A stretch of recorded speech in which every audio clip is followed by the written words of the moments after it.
This is video 3 for lesson 3, ion charges, for the nomenclature unit in Chemistry 1.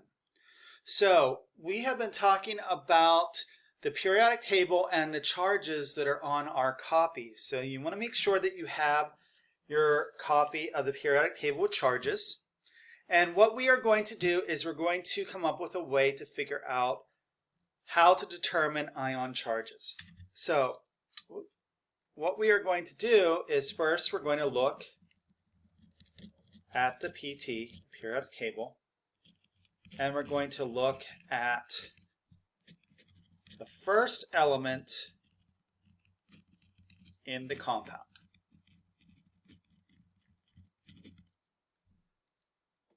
And we're going to have two situations.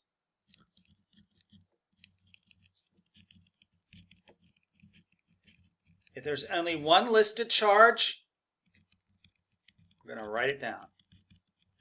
And when we look at the example, I'll show you exactly what we mean. If there are two or more charges listed, so something like manganese or iron, go to step 2 here. So here we're going to look at the second element, and it's only going to have a negative charge.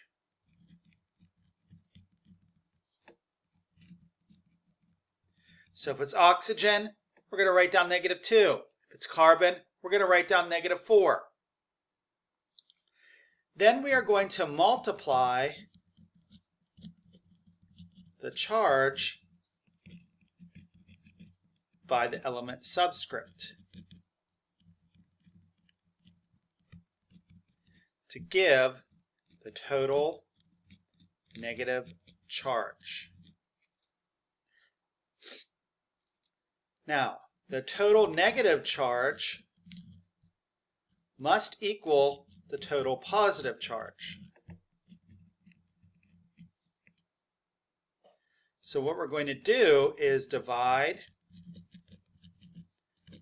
the total positive charge by the subscript on the first element. And then write down the answer.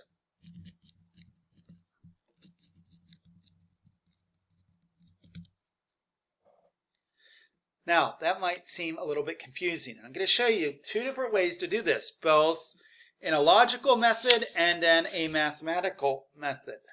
So compounds are neutral. So the positive charge must equal the negative charge.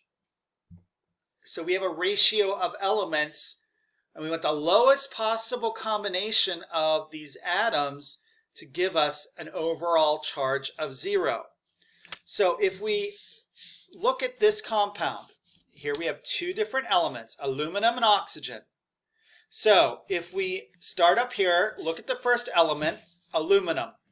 So we find aluminum on the periodic table. Aluminum is right here. There's only one possible charge. So I really don't have to do anything. I just have to write down its positive charge. So it's +3. So we're going to put the cation, the positive ion, in this spot. So each aluminum is +3. Now I'm going to look up oxygen, and oxygen is -2. So here we're going to write the anions, or the negative charge. So AlO3, if we looked at this, 2 times 3 is +6, 3 times 2 is -6, +6 plus -6 is equal to 0. So this is the combination of these two substances in their lowest possible denominations to equal 0 or be neutral. If we look at iron and oxygen, iron can be +2 or +3. So we can't just write down the numbers. So here we have 2 or more charges listed. Now we're going to go here. Look at the second element. Write down its negative charge. Well, we know oxygen is -2. Then it says multiply the charge by the element subscript. So each oxygen is -2, so there is 1 of them. So the total negative charge is -2. The negative total has to equal the positive total, so it has to be +2. And there's 1 iron, so it is +2. These two things cancel each other out. That's the lowest possible combination of something that's +2 -2 is a 1-to-1 ratio.